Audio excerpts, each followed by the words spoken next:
The deep dive is back. And today we are wading into some constitutional waters that are both historically profound and, frankly, highly contentious in the modern world. They really are. We're looking at the foundational relationship between the American states and the federal government. Specifically, we're going to unpack the source materials argument about state sovereignty and, well, the right to secede. It's a deep dive that really requires precision. The source material we're working with, it's this extensive analysis of the founding documents and constitutional theory. It doesn't just, revisit history. It presents a specific legal perspective that challenges the fundamental narrative many Americans hold today about how the Union was formed and what the original terms of that agreement actually were. Right. And let's just get straight to the core tension, because the source material kicks off by identifying something it calls an anti-Confederate hysteria currently sweeping the nation. It suggests this widespread, sometimes very emotional, contemporary debate about history and symbols stems from a single critical flaw. A profound misunderstanding of foundational U.S. history, and just as importantly, the law of the 18th century. So that's the diagnosis? That's the diagnosis presented by the source, yes. Yes. The argument goes that the intensity of this phenomena is rooted in a historical simplification, a view that just overlooks the original constitutional claims, the specific contractual structure that was established back in 1787. And if you misinterpret the power dynamics at the very start, You're inevitably going to misread the constitutional conflict that comes later, in 1861. It's almost unavoidable. So our mission today is complex but clear. We are diving into a specific constitutional perspective that fundamentally suggests the Union was, at its inception, conditional. Yeah. And critically, as the source insists, we have to separate the two essential questions at the heart of the Civil War: the constitutional question of the legal right to withdraw and the moral question surrounding the institution of slavery. That separation is paramount for historical integrity. The whole mission of this deep dive is to explore the source's two-part core thesis in extensive detail. Okay, so what are they? First, that the states, as these original sovereign principles, created the federal government as their limited agent, and they retained the reserved right to rescind that power. To take it back. And second, that while slavery was undeniably the catalyst and the moral horror underpinning the conflict, the constitutional debate over the right to secede is an independent, separate argument that had been active since the founding. So the essential shortcut the learner needs today is really understanding that dynamic. Principal versus agent. Principal versus agent. If you can grasp the legal meaning of that relationship in 1787, the source's entire historical argument about sovereignty and withdrawal, it just falls into sharp relief. It changes the entire frame of reference. Okay, so to understand the agent, we first have to define the principles who created it. Exactly. Let's move into Section 1 and really lay the historical groundwork, because the source is very, very specific about where the modern misunderstanding begins. It goes right back to the moment the colonies formally became states. Right at the end of the Revolutionary War. The foundational argument here rests entirely on a key date and a key document, 1783 and the Treaty of Paris. If you miss the legal identity of the parties in that treaty, you miss the whole starting point of state sovereignty. And I think most of us are taught in school that the Treaty of Paris, it ended the fighting between the Americans and Great Britain, and we won our independence. Simple. Right. One entity, the Americans won. But the specific legal consequence of that treaty, according to the source we're looking at, is much more nuanced than that simple concept of independence. It's the nuance that dictates the legal structure. The crucial detail that the source really emphasizes is that if you actually read the Treaty of Paris, it does not recognize one consolidated nation called the United States of America. It doesn't. No. Instead, the treaty explicitly names and recognizes 13 sovereign nations. Great Britain concluded peace treaties with New Hampshire, with Massachusetts, New York, and so on, all the way down to Georgia, each one named individually. So that recognition meant that legally and diplomatically, Virginia was not a province within some larger thing. It was, in the eyes of international law, the equivalent of France or Spain. That's it. It possessed the full unreserved powers of an independent state. The power to wage war, levy taxes, negotiate treaties. All on its own. All on its own. The source hammers this point home. The states were born sovereign, recognized internationally as such, and they possessed what legal scholars call plenary power, the full, absolute suite of governmental powers inherent to a nation-state. So this foundational understanding that they were 13 separate, independent, recognized nations. That's the indispensable premise for the whole principles versus agents argument. It establishes where the power comes from. It's the origin story of power in the American system, according to this view. Okay, so this detail provides the necessary context for what happens over the next 4 years. If they were 13 sovereign nations in 1783, why did they ever agree to the Constitution in 1787? I mean, if they had all that power, why delegate any of it away? Well, they delegated power out of necessity, not out of a desire to dissolve their sovereignty. They realized pretty quickly that functioning as 13 completely separate, potentially competing nations with their own tariffs, their own armies, their own currencies. Yeah. It was just unsustainable. You just have to look at the Articles of Confederation. Exactly. That was their first attempt at creating a weak, limited agent, and it was a disaster. It failed because it couldn't effectively manage defense or interstate commerce. It was too weak. So the transition in 1787, the move to the Constitution, it wasn't a merger or a consolidation. It was more like a limited partnership. That's a great way to put it. The 13 sovereign nations decided to come together, not to surrender their sovereignty to some new central power, but to voluntarily create a stronger shared mechanism, a single management team, if you will, for dealing with specific, limited, common issues. And in this framework, the states, because they're retaining their ultimate sovereignty, they become the principals. Yes, they are the ultimate source of power, the ones who hold the authority. They're the shareholders. And what was the specific role assigned to the structure they created in Philadelphia, to the federal government? The federal government was created explicitly as the agent of these sovereign principles. Its authority is entirely derivative. What do you mean by derivative? I mean, it only has the powers that the states chose to delegate to it, and not a single power more.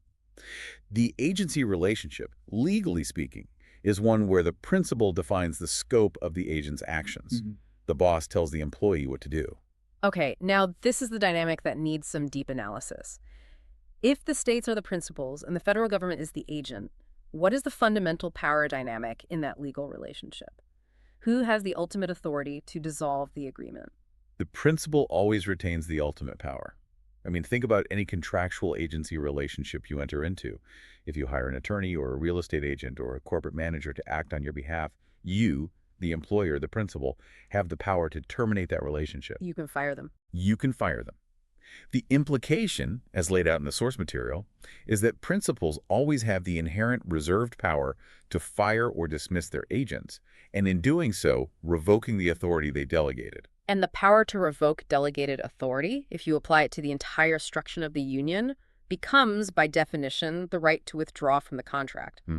This is the core logical tenet that supports the historical argument for the right to secession. Yes, if the agent, the federal government, exceeds its mandate, if it starts acting outside the delegated powers, the only logical constitutional check the principal has is the power to withdraw the contract entirely.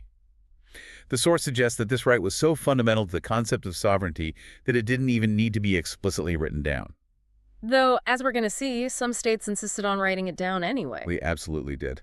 Okay, but wait, I have to introduce some critical friction here, because the modern narrative and even the constitutional text itself seem to contradict this states as principles idea.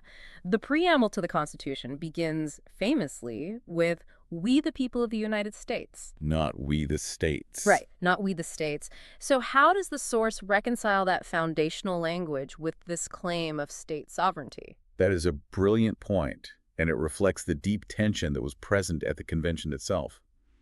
The source addresses this by noting that the meaning of "we the people" was fiercely debated in 1787.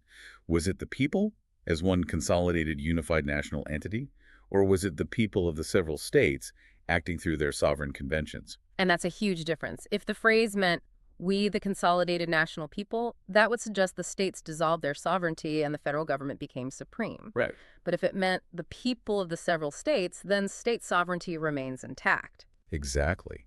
And the source argues that the historical context, especially the fact that the ratification process happened state by state, with conventions held within each individual state, and the resulting legal structure being highly decentralized, supports that second interpretation. So it wasn't a single national vote. Not at all.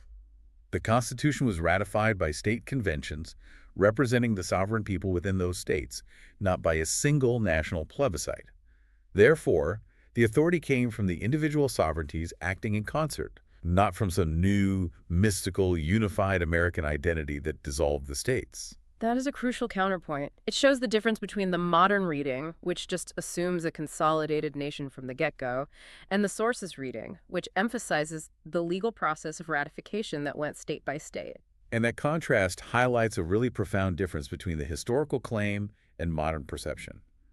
The source notes that most Americans today, and certainly Congress, act as though the states are merely administrative subdivisions. Like they're a creation of the federal government. A creation of the federal government. We treat them like subsidiaries, like branch offices. Which is the complete inversion of the constitutional claim we've just been outlining. The source asserts that the historical claim is, and I'm quoting here, actually the opposite. The states predate the Constitution as sovereign entities. The federal government, by definition, is a creation of the states.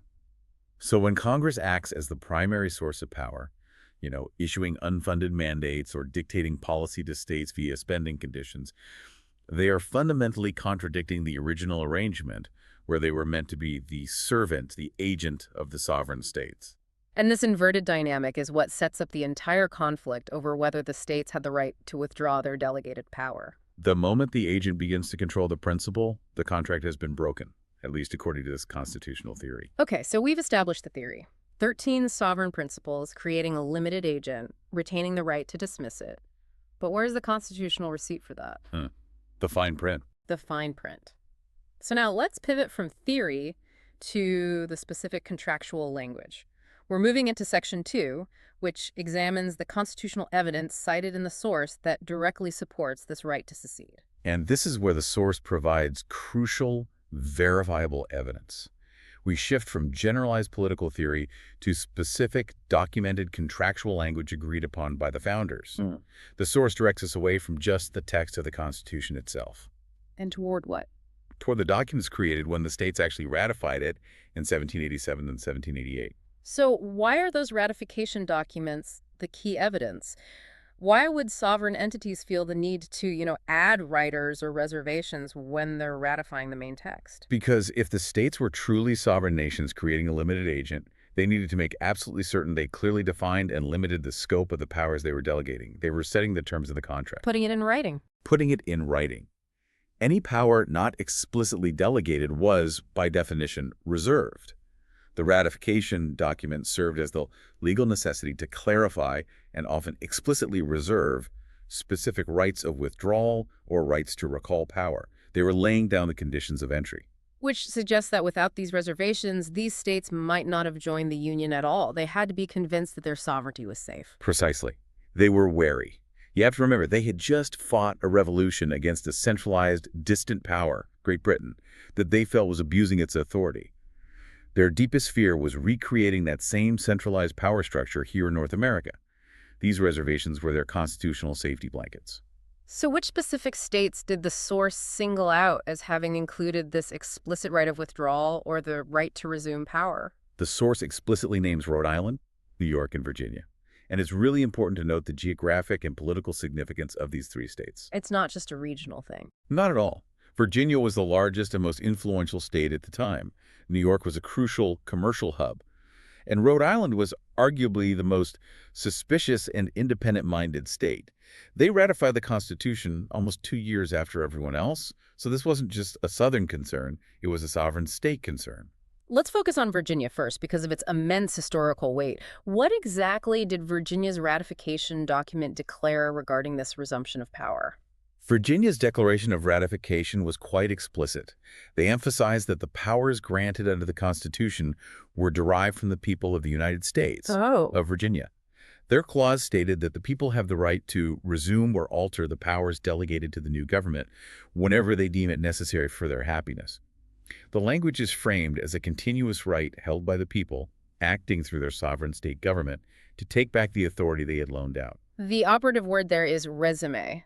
It implies that the power was temporarily suspended or loaned out, not permanently surrendered. The key is that they retained ownership. Exactly. It's the ultimate assertion of the principal's reserved authority.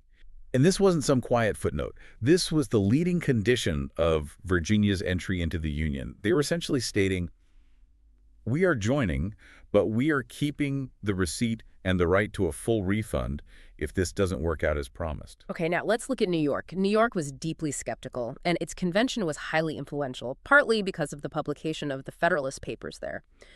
What specific language did New York insert to protect its sovereignty? New York's declaration was arguably even clearer about the conditional nature of the Union. They declared that they reserved the right to withdraw whenever the federal government was used to the injury or oppression of any of the citizens of that state. Wow. And they also added a very explicit statement that the powers delegated could be reassumed by the people. They were ensuring that the Union was a partnership for their common benefit, and if that benefit ceased or turned negative, they had the right to dissolve the partnership. That language speaks directly to that fear of abuse of delegated powers. They weren't just concerned with policy disagreements, they were concerned with a tyrannical agent, an agent that would oppress the citizens of the very state that created it. And that leads us to Rhode Island, the final holdout. Rhode Island was incredibly protective of its autonomy and only ratified the Constitution in 1790, long after the government was already up and running. Their hesitation itself kind of underscores the depth of this sovereignty concern. It absolutely does. So what did Rhode Island demand as a condition for finally joining the Union? Rhode Island stated in their ratification document that the powers of government may be resumed by the people when the government shall be perverted to oppression. Note that theme again.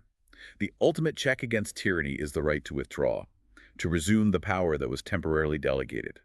This was the explicit remedy reserved by the principles against a rogue agent. The source synthesizes this incredibly detailed contractual language and essentially says, if the federal government becomes abusive of the powers that we have delegated to the federal government, we have the right to rescind those powers. Yes, and it's worth noting the source material we're drawing from really emphasizes that point with repetition, the right to rescind those powers. And what does that mean in this context? It's the constitutional mechanism for secession.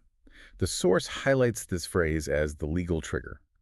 To rescind delegated powers on a massive scale, to take back all the powers you gave to the agent and fully withdraw from the union that agent serves, is, in this constitutional framework, an act of secession.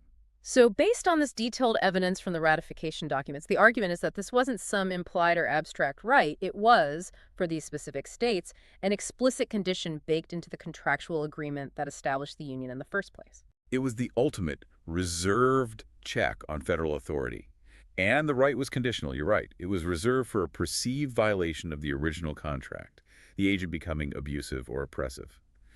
This elevates the debate from a mere political disagreement like arguing over tariffs to a constitutional dispute over the fundamental nature of delegated power. So if the right to secede existed conditionally based on this prince-agent dynamic and these explicit ratification reservations, then the source can move to its overall unequivocal conclusion. Right. When you synthesize the historical foundation, 13 sovereign nations creating an agent, with the specific constitutional documentation from Rhode Island, New York, and Virginia explicitly reserving the right to rescind power. What's the conclusion? The conclusion drawn by the source is, and I'm quoting, all the evidence suggests, yes, they did have the rights to secede because the states are the principals and created the federal government. The logic flows entirely from that origin story and the contractual language of delegation. But immediately following this strong constitutional assertion, the source issues a necessary ethical and analytical warning.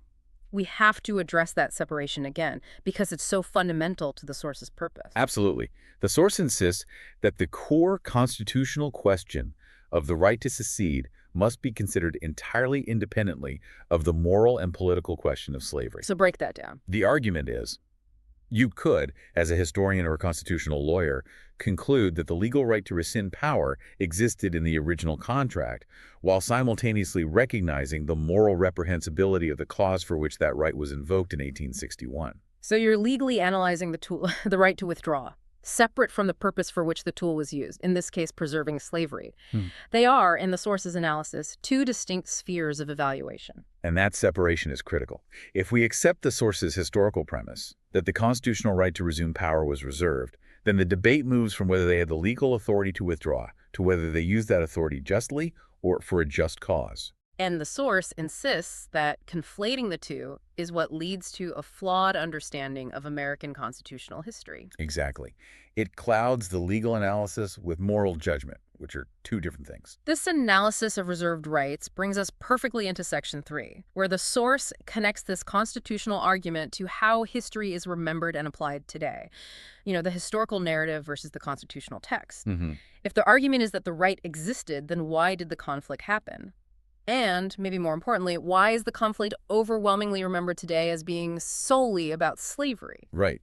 The source introduces the concept that the Civil War was for much more than solely ending slavery. And this is not to diminish the centrality or moral horror of slavery, which was, undeniably the defining issue. Right, of course. But the source argues that the war was also the culmination of these long-standing constitutional conflicts over sovereignty, economic policy, and federal overreach that had been brewing since those explicit ratification reservations of 1788. Okay, let's ground this by discussing those pre-war conflicts, because this is the context that often gets lost in the simplified narrative. What were the specific constitutional or economic issues that challenged that principal-agent relationship before 1861? Well, we can point to several points of acute friction. First, the issue of tariffs, specifically the Tariff of Abominations in 1828. A tariff of abominations. It was a protective tariff imposed by the federal agent that heavily benefited northern manufacturers while significantly hurting the agricultural South, who had to pay more for imported goods and saw their export markets suffer. So from the Southern perspective, the federal agent was actively abusing its delegated power, the power to regulate commerce, to oppress the citizens of the principal state. Exactly as New York and Rhode Island had feared 40 years earlier. It was their nightmare scenario coming true. And this led directly to the nullification crisis, led by South Carolina and figures like John C. Calhoun. Calhoun argued that if a state deemed a federal law unconstitutional and injurious, that state, as a sovereign principle, had the right to nullify that law within its borders. Which is not secession. It's not secession, but it is a clear assertion of the principal state overriding the agent. It proves this constitutional tension was active decades before the war began. It wasn't just invented in 1860. So if the war was fought over issues like tariffs and internal improvements, federal funding for infrastructure and the extent of delegated power, as well as the immediate catalyst of slavery, how did the narrative become so focused and simplified over time? The source invokes a powerful maxim about historical memory. The winners of any war write its history. Right. This isn't a judgment on the morality of the outcome, but a recognition of how national identity and legal precedents are shaped by victory. The victor determines the official memory, the key lessons, and the legal implications. And since the Union victory settled the constitutional question of secession by force? The winner's narrative prioritized the morally clear element, the abolition of slavery, while legally erasing or overshadowing the constitutional claims about state sovereignty. It's a much cleaner story that way. And what is the resulting effect of this victory principle, according to the source? The source states that the Confederacy has subsequently gotten a really bad name, implying a complete loss of historical complexity. The simplification means that the constitutional arguments regarding the principal-agent relationship and the explicit reservations of Rhode Island, New York, and Virginia are effectively lost to public memory. So if the constitutional right is erased from the story, then the war becomes simply a rebellion fought for an immoral cause, leaving no room for any nuance at all. This historical simplification then connects, according to the source, directly to the current struggle over symbols, which the source describes as the anti-Confederate movement. Yes. The source suggests that this current movement against Confederate symbols is rooted in this simplified, winner-written historical narrative. If the public memory holds that the Confederacy was simply an illegitimate, treasonous movement fought only for slavery, then there can be no justification for preserving any symbols associated with it. So the listener connection here is critical. We are analyzing the source's argument that attacks on symbols are the consequence of a historical narrative that has forgotten the original constitutional context. The debate over principles versus agents. Right. And instead, that narrative focuses solely on the morally indefensible aspect of the cause. And if you accept the source's premise that the constitutional right to rescind power was historically and contractually reserved, then the discussion about symbols becomes much more complicated. It starts revolving around whether they represent the moral cause or the constitutional principle of state sovereignty and resistance to federal overreach. And the source argues that historical simplification has made it impossible for the public to even recognize that latter interpretation. It's been written out of the story. This discussion raises an important, persistent question about the modern political landscape. If Congress and most Americans today operate under the assumption that states are merely creatures of the federal government, the exact inversion of the original claim, how deep does that constitutional misunderstanding run today, and what are the implications for modern policy? Well, it fundamentally shifts the balance of power in favor of centralization. If the federal government is perceived as the ultimate sovereign, it feels entitled to legislate in areas that the founders never delegated to it. The source's argument suggests a constant critical tension should exist between the two levels of government, dictated by that constitutional contract of delegated powers. Give us a concrete example of how this inverted understanding plays out today. Let's take the idea of unfunded mandates, where the federal government requires states to implement a policy, but doesn't provide the money to do so. Okay, perfect example. If the states were truly the sovereign principals, they would simply refuse the mandate, citing the lack of delegated power under the 10th Amendment, which reserves all non-delegated powers to the states or the people. They'd tell the agent, no, this is outside your job description. Exactly. But today, the states often comply because the federal government conditions massive amounts of funding like highway money on compliance, effectively coercing the principals into obedience. That's fascinating. The federal government uses delegated powers, like the power to spend money or regulate interstate commerce, to exert control over non-delegated areas, like education or environmental standards. Which effectively neutralizes the sovereignty of the states. The source's historical framework provides a clear legal diagnosis for this contemporary governance structure.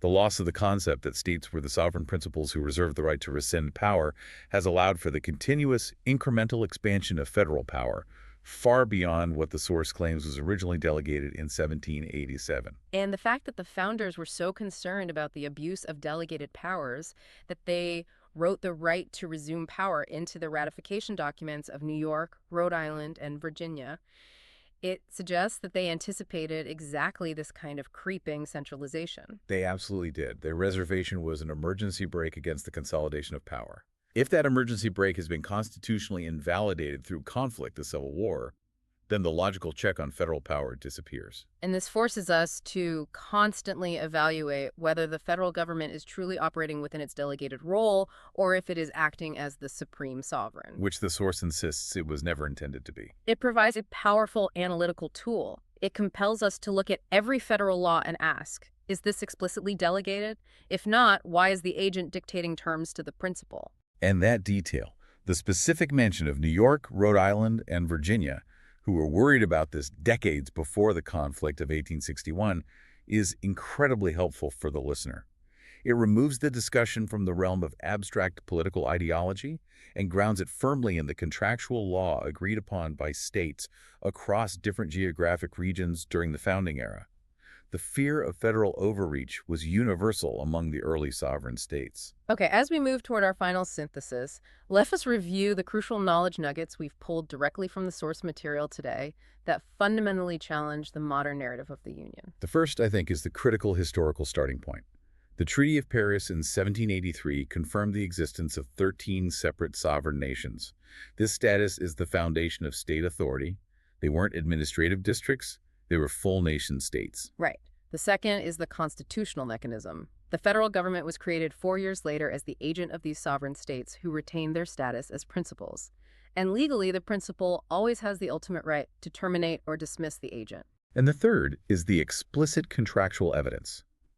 Specific ratification documents from major states like New York, Rhode Island, and Virginia explicitly reserve the right to resume, reassume, or rescind delegated power if the federal agent became abusive. And the source equates this reserved right to resume power with the right to secede. It does. And the crucial analytical takeaway for you, the listener, insisted upon repeatedly by the source, is that analytical distinction. Always distinguish the argument over the right, the historical and constitutional claim based on principles and agents, from the argument over the morality, the political question of slavery.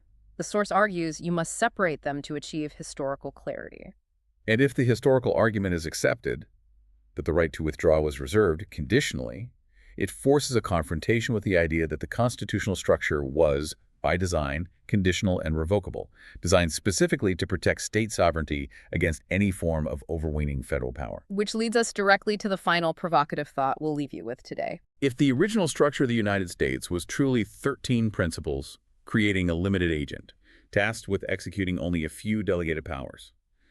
What implications does that history have for current debates over federal overreach, even 200 years later? And if the original constitutional claim was that the right to withdraw was the ultimate, albeit extreme, check against the abuse of delegated powers, how fundamentally does understanding this constitutional claim shift your perception of modern political friction?